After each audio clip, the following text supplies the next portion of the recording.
রোজা রেখে শপিং করতে যতটা না বেশি কষ্ট হয় তার থেকে বেশি আনন্দ লাগে, বিকজ ঈদের শপিং বলে কথা। তার উপর বাসায় এসে আবার আম্মুর সাথে ইফতার বানানোর কাজে সাহায্য করা। হ্যালো এভরিওয়ান, কি অবস্থা সবার? Welcome to my new blog. আজকে আমি আম্মুর সাথে শপিংয়ে গিয়ে কি কিনলাম এই নিয়ে থাকছে আজকের ব্লগটি।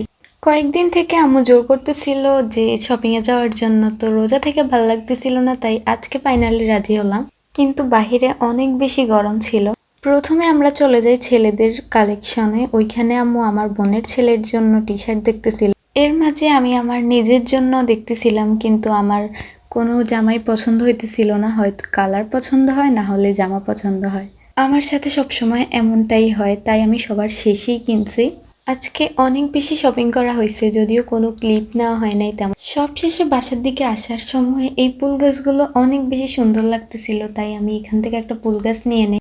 তখন অলমোস্ট বিকাল হয়ে গিয়েছিল। তারপর বাসায় এসে আমি আম্মুকে রান্নার কাজে কিছু সাহায্য করি, দেন ইফতারের জন্য সবকিছু রেডি করতে থাকি। আজকের ব্লগটি এ পর্যন্তই। ভালো থাকবেন সবাই। আল্লাহ হাফেজ।